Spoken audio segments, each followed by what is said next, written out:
संभल में किसने कराया? बीजेपी ने कराया। जिम्मेदार तो सरकार है पूरी तरह, जिम्मेदार पूरी संभल की जो घटना है वो पूरी तरह से पुलिस और प्रशासन जिम्मेदार है। दो तरह की चर्चाएं हैं।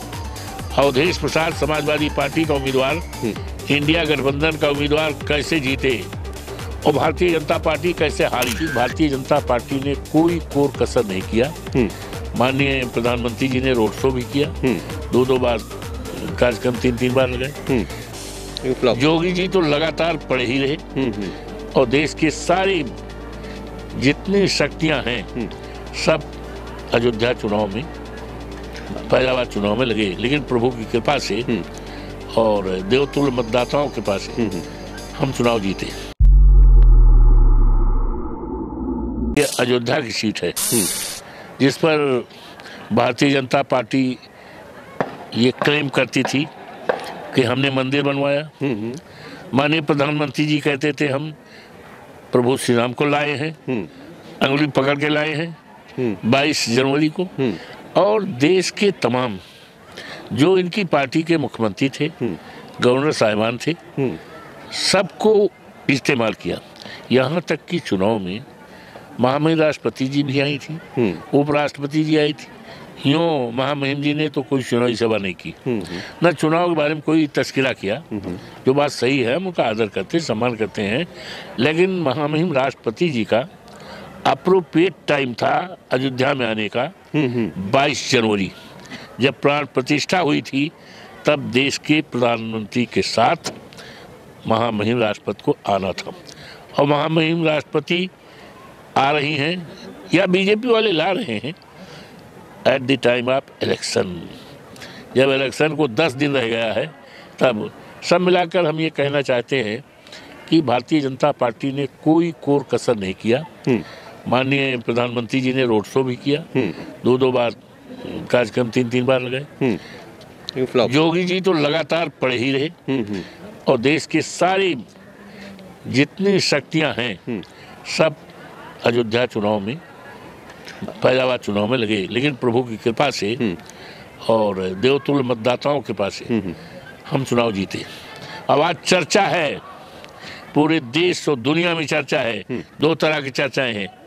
अवधेश प्रसाद समाजवादी पार्टी का उम्मीदवार इंडिया गठबंधन का उम्मीदवार कैसे जीते और भारतीय जनता पार्टी कैसे हारी।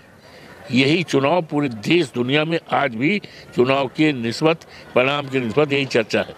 और तो वो सीट मिल्कीपुर की सीट है। हम जब एमपी हो गए 12 जून को मैंने आदरणीय अध्यक्ष विधानसभा श्री महाना जी को पत्र लिखा इस्तीफे की, और 13 जून को उन्होंने मेरा इस्तीफा स्वीकार किया। मिल्कीपुर की सीट जो है वैकेंट हो गई, नोटिफिकेशन हो गया। नोटिफिकेशन की सूचना चुनाव आयोग को, सरकार को और संबंधित अधिकारियों को। तो जब खाली हो गई सीट और हमारे खिलाफ जो चुनाव जीते हारे थे, उन्होंने रिट किया था। हालांकि रिट में कोई कुछ नहीं था, न्यायालय की तरफ पहले से ही कह दिया कि इसमें कोई आधार नहीं है, फिलहाल रिट थी। उसी रिट का बहाना ले करके चुनाव टाला गया। चुनाव होना था 10 का 10, लेकिन उसको रोका गया। इसका मेन कारण मैं जहां तक समझता हूं कि सरकार, भारतीय जनता पार्टी उस दिन से सहमी हुई है, डरी हुई है। जिस दिन हम फैजाबाद सीट जो अयोध्या में है, उस सीट से एमपी हुए, उसी दिन से भारतीय जनता पार्टी डरी है। इसी डर के कारण उन्होंने चुनाव टलाया। अब रिट तो वापस हो गई है, चुनाव तो कराना पड़ेगा, भटके कहाँ जाएंगे। लोकतंत्र है, संविधान है, तो चुनाव तो होगा। हम तो चुनाव आयोग से मांग करते हैं कि जनहित को देखते हुए और मिल्कीपुर क्षेत्र के विकास को देखते हुए, सम्मान को सीखते हुए और संविधान की मर्यादा को देखते हुए अविलंब चुनाव की घोषणा करें। वहाँ के मतदाता, वहाँ के सभी लोग उम्मीद लगाए हैं कि जल्दी से जल्दी चुनाव होना चाहिए, जिससे हम भी अपना प्रतिनिधित्व कर सकें। यूँ तो हम एमपी है ही हैं, हमारे क्षेत्र में है, हम तो काम कर ही रहे हैं, विकास का, सम्मान का दौरा सब कर ही रहे हैं, लेकिन एक विधायक का एक सीट है, विकास की तमाम योजनाएं जाती हैं विधायक के माध्यम से, वो वहाँ से वंचित हो रहा है। तो हम पुनः चुनाव आयोग से मांग करते हैं यथाशीघ्र बिना विलंब के चुनाव की घोषणा करें, जिससे वहाँ का प्रतिनिधित्व को जनता चुन करके भेजे, अपने विकास में इस्तेमाल कर सके। और चुनाव होगा। और चुनाव होगा। आपने एक सवाल किया कि 9 विधानसभाओं में चुनाव हुआ है। यूँ तो चुनाव फेयर नहीं हुआ, लोक ने नहीं मत दिया है, तंत्र ने किया है। तंत्र ने मीनिंग दैट कि पुलिस को इस्तेमाल किया गया। आपने देखा होगा कि रिवाल्वर लहराते हुए चुनाव में मतदाताओं के सामने, मैं तो सीसामऊ में था, 6 सभाएं किया।